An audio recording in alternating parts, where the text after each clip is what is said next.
Mesdames, Messieurs, bonjour et très heureux de vous retrouver dans ce 13h au Bénin. Voici le sommet. Les sinistrés des inondations enregistrées ces derniers jours continuent de recevoir des appuis de personnes de bonne volonté et même d'institutions diplomatiques. Le récent don vient de l'ambassade de la République populaire de Chine près le Bénin. L'Association nationale des communes du Bénin a réceptionné un important lot de sacs de riz et de kits scolaires. Ensuite, nous sommes dans le mois du consommant local. C'est dans ce cadre que l'Union des professionnels des médias du Bénin, UPMB, et la Chambre de commerce et d'industrie du Bénin ont organisé à l'intention des acteurs des médias un café-débat autour du thème « Je consomme local, je construis mon pays ». L'initiative, qui est une première, s'inscrit dans la mise en œuvre d'une des activités phares du plan d'action de l'UPMB intitulé « Les médias découvrent ». Et puis enfin, le Bénin a célébré ce mercredi à l'instar des nations du monde la journée internationale de la fille. C'est la 10e édition de cette commémoration dont les manifestations officielles se sont déroulées à Ouidah en présence de la ministre des Affaires sociales et de la microfinance. Et voilà pour le sommaire de ce 13h au Bénin. À nouveau, bonjour et bienvenue. Si vous nous rejoignez, les sinistrés des inondations enregistrées ces derniers jours continuent de recevoir des appuis de personnes de bonne volonté et même d'institutions diplomatiques. Le récent don vient de l'ambassade de la République populaire de Chine près le Bénin. L'Association nationale des communes du Bénin a réceptionné de sa part un important lot de sacs de riz et kits scolaires. C'était dans la matinée de ce mercredi. Teddy Goudalo pour plus de détails. Sensible aux cris de détresse des populations des communes inondées ces derniers jours, la République populaire de Chine vient en appui par divers produits. Il s'agit de 200 sacs de riz et 300 kits scolaires. Au nom des populations éprouvées et en mon nom personnel, je vous dis merci pour ce geste de solidarité et de générosité. Je vous prie par cette même occasion de transmettre au peuple chinois et à votre gouvernement nos remerciements les plus sincères. Les vivres que nous recevrons contribueront, j'en suis convaincu, à soulager dans une bonne mesure les peines de nos populations victimes des inondations. Cette année marque le cinquantenaire de l'amitié Chine-Bénin. Nous allons organiser une série d'activités ensemble pour le célébrer. Pourquoi nos relations d'amitié et de coopération sont aussi excellentes pendant les derniers 50 ans, avec des fruits de coopération abondantes, visibles et bénéficiaires au peuple? Car nous partageons une histoire douloureuse pareille, un même chemin de développement économique et social, et aussi les mêmes visions sur la situation internationale et aussi un ordre international à construire. Car nous nous respectons dans l'histoire mutuellement, nous nous entretenons mutuellement devant les difficultés. Le geste traduit la bonne relation qui existe entre la NCB et la République populaire de Chine. Au nom de l'Association nationale des communes du Bénin, le président Luc Setondié Atropo rassure de la transparence dans le partage de ce don au profit des bénéficiaires. Et puis nous restons toujours avec l'ANCB. Comment faire pour réduire les risques liés aux flux migratoires et les transformer en une opportunité de développement pour le Bénin? La question a fait l'objet d'une séance de concertation entre les membres de la commission thématique en charge du suivi des objectifs de développement durable. C'est à la faveur de la 3e session au titre de cette année 2022. Cette session s'est tenue ce mardi à Lokossar, dans le département du Molo. Voici le compte rendu.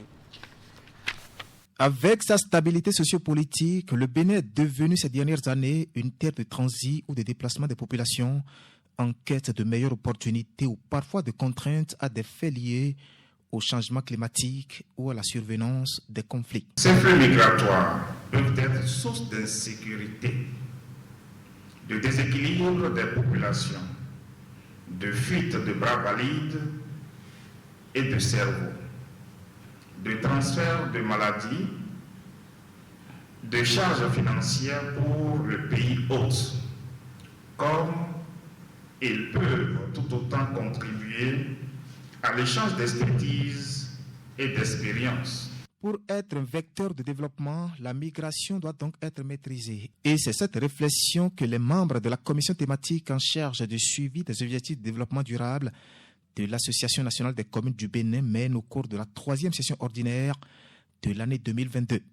Une session au cours de laquelle ils sont appelés à croiser leurs réflexions afin d'aboutir à la mise en place d'un mécanisme de contrôle des flux migratoires au Bénin. Je nous invite donc à faire preuve d'engagement, de détermination et de convivialité, comme nous savons si bien le faire, afin que nos échanges aboutissent à des recommandations pertinentes et réalistes, capables d'aider nos administrations locales à prendre à bras le corps la problématique de la migration. Contrôle des flux migratoires au niveau local, gage de sécurité et de développement.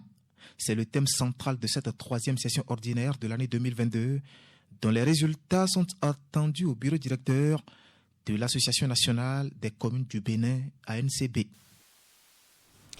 Lancement ce mercredi de la plateforme du système d'information sur le financement agricole. Elle a été mise en œuvre par le programme d'appui au développement durable du secteur agricole avec le soutien financier de l'Union européenne. À l'occasion de son lancement, le rapport de performance globale 2021 des systèmes financiers décentralisés a été également présenté. Son objectif est de promouvoir l'activité des SFD. Reportage de Idrissou Boukari et d'Eron Pevi. Le rapport de performance globale 2021 des systèmes financiers décentralisés, présenté ici par l'équipe du consortium Alafia aux acteurs du secteur. Le document met en exergue en effet les performances sociales des SFD, le paysage financier à fin décembre 2021, l'évolution de quelques données clés du paysage financier sur les 5 dernières années, l'évolution des ratios potentiels et le poids de la finance agricole dans le portefeuille des systèmes financiers décentralisés. L'un des objectifs visés par cette démarche est de contribuer à la visibilité des performances des SFD auprès de leurs partenaires, membres, bénéficiaires ou clients, des usagers des services et du public en général. Mesdames et messieurs, pour une meilleure contribution des SFD à la finance agricole, les SFD ont besoin de soutenir leurs décisions de crédit agricole par des statistiques sur l'organisation de la finance agricole et par un mécanisme de coopération entre eux de sorte à favoriser les spécialisations dans les financements, à éviter la cavalerie des producteurs, à limiter les impayés et pourquoi pas à mieux piloter leurs performances. Quand on demande le portefeuille agricole, le premier réflexe c'est les producteurs. Oui, les producteurs font partie, mais permettez-moi de vous rappeler que le financement du secteur agricole n'est pas que le financement des producteurs. Nous avons les producteurs, nous avons les transformateurs de produits agricoles, bien entendu. Nous avons les commerçants des produits agricoles et également les prestataires de services agricoles. L'autre point important inscrit au menu de cet atelier est le lancement officiel de la plateforme sur le financement agricole. Réalisé avec le soutien financier de l'Union européenne à travers le projet d'appui au développement durable du secteur agricole, la plateforme permettra non seulement de disposer annuellement de la cartographie de la finance agricole, mais aussi va permettre au système financier décentralisé de mieux organiser leur financement aux producteurs. La mise en place donc, du PROMSI-SIFA vient à point nommé. Je veux pouvoir espérer, avec les responsables des SFD ici présents, que l'opérationnalisation de cette plateforme facilitera d'une part la production régulière des rapports de performance des SFD dans le domaine de financement de l'agriculture et également des notes d'information sur l'évolution de la finance agricole dans les 7 pôles de développement agricole. Pour moi, elle permettra également la conduite des études et des recherches dont les résultats seront partagés avec tous les acteurs de l'écosystème des institutions de financement agricole dans notre pays. La plateforme lancée ce mercredi 12 octobre 2022 grâce au financement de l'Union européenne dispose déjà des premières données statistiques traitées. La ministre de l'Industrie et du Commerce a procédé ce mardi au lancement officiel de la 3e édition du mois du consommant local. Comme l'indique son nom, l'initiative vise à valoriser les produits locaux du Bénin. Était également bien entendu présent à la cérémonie plusieurs partenaires nationaux et puis internationaux. Ingrid Eder, Henri Ganti pour le compte rendu. La 3e édition du mois du consommant local ouvre ses portes aux populations béninoises et étrangères. Cette année, l'initiative ambitionne de valoriser les atouts dont dispose le Bénin en matière de l'élevage et de la pêche. Ceci à travers plusieurs activités prévues pour meubler ce mois d'octobre dédié à la promotion des produits locaux du Bénin. La vision de la célébration du mois d'octobre, mois du consommé local, est de consacrer une place de choix aux produits locaux dans les habitudes de consommation de nos populations et dans les initiatives du secteur privé. Il s'agit de mettre en valeur les vertus et les qualités des produits locaux et de sensibiliser les populations sur la nécessité d'encourager la production et la consommation locale et régionale. L'idée de la célébration du mois du consommant local est née le 25 octobre 2019 à Ouagadougou, au Burkina Faso. Une initiative des ministres du Commerce de l'Union économique et monétaire ouest-africaine à laquelle ne déroge pas le gouvernement béninois, dont la vision est de faire des produits locaux une source d'économie dynamique. Une vision soutenue par des partenaires nationaux et internationaux massivement mobilisés ici autour de la ministre de l'Industrie et du Commerce. En conformité avec la recommandation de l'UEMOA de faire la promotion des produits de l'Union durant le mois d'octobre, le Bénin s'est engagé résolument et durablement dans le sens d'opérer un changement irréversible des modes de consommation encore extravertis de nos populations. Depuis maintenant 3 ans, j'ai pu constater l'adhésion progressive des entreprises et des populations en général à cette noble activité. C'est ce qui justifie votre accompagnement remarquable à l'édition de cette année, qui consacre une place de choix aux produits issus de l'élevage et de la pêche, un sous-thème de la thématique de l'UEMOA. À l'occasion, plusieurs produits locaux transformés sont exposés sur les stands visités par les participants. Et puis dans le cadre, bien entendu, de ce mois du consommant local, l'UPMB, justement, a initié l'Union des professionnels des médias du Bénin et la Chambre de commerce et d'industrie du Bénin ont organisé ce mercredi, à l'intention des acteurs des médias, un café-débat. La séance d'échange a eu lieu à la salle polyvalente de la CCI Bénin, à Cotonou, autour du thème « Je consomme local, je construis mon pays ». L'initiative, qui est une première, s'inscrit dans la mise en œuvre d'une des activités phares du plan d'action de l'UPMB intitulé « Les médias découvrent ». Un programme qui permettra d'aller à la découverte des structures, institutions, organisations, entreprises existantes sur le territoire national. Voici le compte rendu de ce café-débat avec Ouliat Sanoussi et Elvis Toncoin. Un café-débat autour du thème « Je consomme local, je construis mon pays » pour les acteurs des médias dans le cadre du mois du consommant local, édition 2022. C'est une initiative de l'Union des professionnels des médias du Bénin, UPMB, et de la Chambre de commerce et d'industrie du Bénin, CCI Bénin. À ce café-débat donc, nous sommes invités à nous prononcer sur notre rôle en tant que professionnels des médias dans la promotion du consommant local, à échanger avec les membres de la Chambre de commerce et d'industrie du Bénin sur les activités de la Chambre, en l'occurrence le mois du consommant local, à discuter avec les entreprises invitées sur leurs activités, les difficultés rencontrées et répertorier leurs attentes par rapport aux professionnels des médias. Cette séance d'échange est l'une des activités inscrites dans le plan d'action de l'UPMB, à savoir les médias découvrent. C'est donc un partenariat gagnant-gagnant qui naît désormais entre l'UPMB et l'institution consulaire. C'est une opportunité aujourd'hui pour la Chambre de commerce et d'industrie du Bénin et parallèlement le ministère de l'Industrie et du Commerce de faire des professionnels des médias des ambassadeurs de vos différentes institutions. Lorsqu'on dit « je consomme local, je construis mon pays », je voudrais que vous n'ayez pas le regard que nous avons l'habitude d'avoir dans ce côté du consommant local que moi je vis, bientôt ça fait la 3e saison, sans forcer les statistiques, nous pensons que nous consommons plus de 60% par jour de tout ce que nous consommons qui soit local. Mais vous savez, ce n'est pas ça qui construit le pays. Ce n'est pas ça qui construit le pays. Pourquoi? Parce que les 40% autres sur lesquels vous investissez prennent beaucoup plus d'argent dans votre poche. Mais pourquoi ça prend plus d'argent dans votre poche? Ça prend plus d'argent parce qu'eux, ils ont une valeur ajoutée qu'ils ont mis. Consommons ce que nous produisons, produisons ce que nous consommons.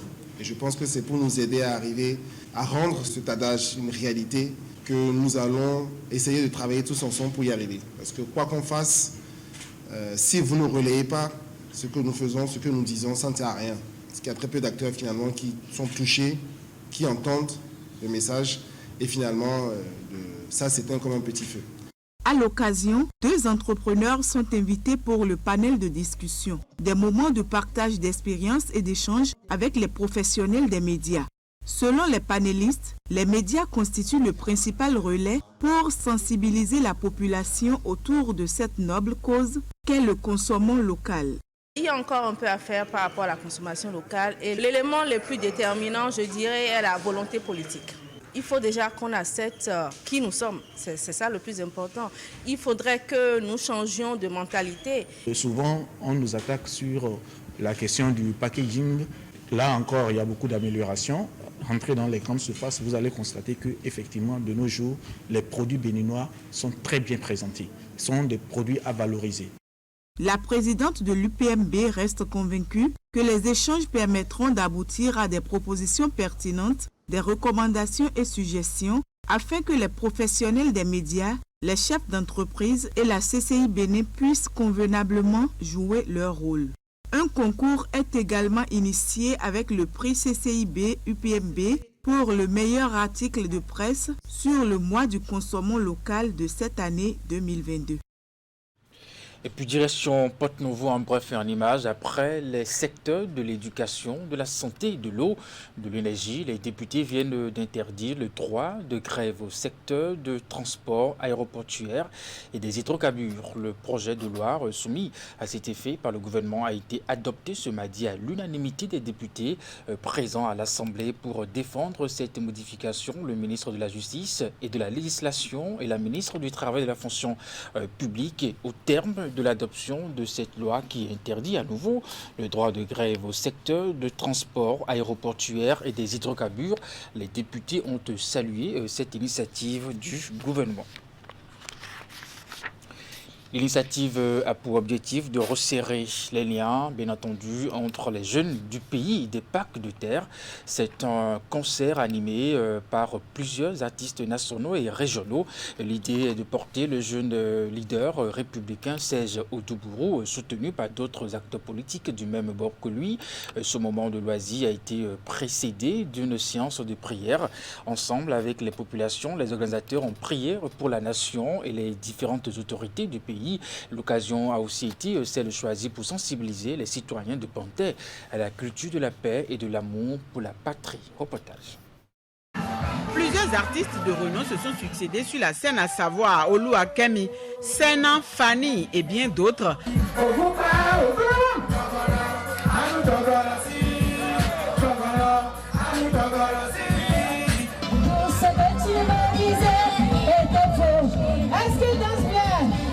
Le géant concert est dédié aux jeunes du pays des parcs de terre. C'est une initiative du jeune leader républicain Serge Oudoubourou. L'événement est placé sous le haut parrainage de Grégoire Laourou. Ce concert, c'est pour combiner avec la jeunesse de Panthère que je l'ai organisé. C'est pour mettre la joie dans le cœur de la jeunesse de Panthère. La grâce que Dieu nous a donnée, nous devrons la fêter ce fois-ci. C'est pourquoi ce concert a été organisé. Ce moment de loisir et de gaieté a été précédé quelques heures plus tôt d'une séance de prière. L'instant d'invocation a été dirigé par l'apôtre Charles Passot. Ensemble avec les populations têtes couronnées ainsi que des acteurs politiques du bloc républicain de la localité, ils ont prié pour la commune. Que les bénédictions soient Et ce que j'ai à dire à tout un chacun, c'est la foi qui précède d'abord la manifestation de ce que l'on désire. Banter veut le développement, l'unité entre les filles et fils de Banter et que tous les obstacles au développement de Banter soient levés. L'ambiance spirituelle, nous constatons que vraiment il y a quelque chose de miraculeux qui se passe et nous sommes très impressionnés par tout cela. Nous sommes confiants que des changements positifs s'annoncent pour notre terre. À cette grande manifestation spirituelle, il y a eu des délivrances et des miracles. Des témoignages de tous genres ont été faits dans le rang des participants. Pour le chef de l'État et son gouvernement, les élus locaux, communaux, en plus des autorités politico-administratives, l'assistance a invoqué le Tout-Puissant afin qu'il leur accorde la sagesse puis la clairvoyance pour prendre les décisions adéquates en vue de préserver la paix et travailler pour l'épanouissement des citoyens. Comme vous l'avez constaté, la population est sortie massivement, ce qui témoigne également de la nécessité de cette prière dans la commune de Banter. Cela montre combien de fois la commune de Banter est attachée à la paix, est attachée aux idéaux du chef de l'État. Comme là, on a si bien commencé aujourd'hui, que nous gardons le cap, que nous prions de nuit comme de jour pour le chef de l'État, pour que Dieu l'accompagne dans l'accomplissement de sa mission que le peuple béninois a voulu lui confier. Placées d'autre part sous le signe de la réconciliation, les diverses activités initiées ce samedi à Banter ont conduit, selon les organisateurs, à attirer des vibrations positives. Tous ont rejoint leur domicile respectif avec l'espoir que les grâces divines jailliront pour que chaque fille et fils puisse en profiter. L'autorité de régulation de la santé était ce mercredi en séance de travail avec le directeur général du Centre national hospitalier universitaire Hubert Magar. Comme on peut s'en douter, c'est le drame survenu à l'aube du vendredi dernier et qui a coûté la vie à 4 patients qui étaient au cœur des échanges. Il s'agit pour l'autorité de régulation du secteur de la santé de discuter avec le premier responsable du CNHU pour mieux comprendre ce qui s'est réellement passé et situer les responsabilités. Il faut préciser que cette séance de travail se déroule parallèlement à la mission de la cellule d'investigation de l'autorité de régulation du secteur de la santé qui a commencé son travail depuis le vendredi dernier. Nous allons suivre les propos recueillis par notre équipe. Notre investigation ne démarre pas aujourd'hui. Depuis le vendredi, la cellule dédiée aux investigations est déjà sur le terrain, a déjà fait beaucoup de travail. Et là, nous venons aujourd'hui parce que membres du collège, pour signifier au directeur de l'hôpital que nous suivons les investigations qui sont faites par la cellule et qu'elle nous rend compte et que les choses avancent. En termes d'investigation, on ne peut pas prévoir. Ce qui est important, c'est la qualité du résultat parce qu'à partir des résultats, des décisions seront prises pour impacter la qualité et la sécurité des soins délivrés. Donc il ne s'agit pas de se précipiter, il ne s'agit pas de se hâter pour faire plaisir, mais il faut aller au fond des choses. Il faut bien comprendre que l'ARS, l'autorité de régulation du secteur de la santé, est la plus haute autorité du secteur de la santé. Et à ce titre, elle peut entendre tous les dysfonctionnements qu'il y a dans le secteur. Et sa mission, c'est d'assurer l'accès aux soins de qualité à tous les Béninois. Et pour cela, travailler sur l'amélioration continue de la qualité et la sécurité des soins. Et c'est dans ce cadre-là qu'elle est là et qu'elle a été saisie pour aller mieux comprendre, pour pouvoir prendre les décisions. Je voudrais, dans un premier temps, présenter toutes nos condoléances aux parents de familles éplorées et rappeler que depuis 2016, l'hôpital est devenu une priorité pour le gouvernement du Bénin et qui investit énormément dans le secteur en nous dotant d'équipements de travail. Et je peux vous dire que les praticiens du CNHU s'emploient tous les jours à prendre en charge nos populations. Ce qui est survenu est un incident et dont nous avons pris toute la mesure. Et comme vous le demandez, des actions ont été prises depuis le vendredi dernier pour que cet incident ne se reproduise plus. J'ai aussi entendu parler de groupes électrogènes mais je peux encore une fois vous dire que le CNHU dispose de groupes électrogènes de 900 kVA, qui est un groupe central et qui prend en charge l'ensemble de la maison. Et à côté de ce groupe, nous disposons aussi de 8 autres groupes qui sont dédiés spécifiquement aux différents services du CNHU HKM. Il est trop tôt aujourd'hui pour donner même un début de conclusion sur les causes. Il y a beaucoup de choses qui se disent, mais nous, ayant été saisis, nous devons aller au fond avant de parler. Donc tant qu'on n'a pas fini, tant qu'on n'a pas tous les résultats des investigations, nous ne pourrons pas nous exprimer. Il est apparu très important pour l'ARS d'aller vers les familles éplorées pour 2 raisons. La première, c'est pour leur témoigner notre compassion en présentant les condoléances du chef de l'État et de toute la nation. Et la deuxième raison, c'est d'aller les écouter pour les entendre sur le vécu qu'elles avaient de l'incident et ce qu'elles avaient constaté. Et dans ce cadre, l'ARS a déjà commencé à rendre visite à ces familles pour aller remplir ces 2 missions-là. Merci. Dans le département du Koufo, les acteurs du système éducatif ont sacrifié cette semaine à la traditionnelle rencontre annuelle d'analyse des performances scolaires en exercice qui entre dans le cadre de la mise en œuvre du projet d'appui au renforcement de l'influence de la société civile au cours d'une séance tenue dans les locaux de la préfecture d'Aklaoui. Les participants se sont penchés sur l'état des résultats obtenus dans le département à l'issue du dernier certificat d'études primaires, des résultats peu reluisants, comme nous le disent ici nos collègues de l'antenne régionale Mono Koufo. À l'issue du dernier examen du certificat d'études primaires CEP, le département du Koufo a occupé le dernier rang au plan national. Mais les acteurs du système éducatif ici ne semblent pas se résigner. Il est temps pour nous d'agir sans langue de bois.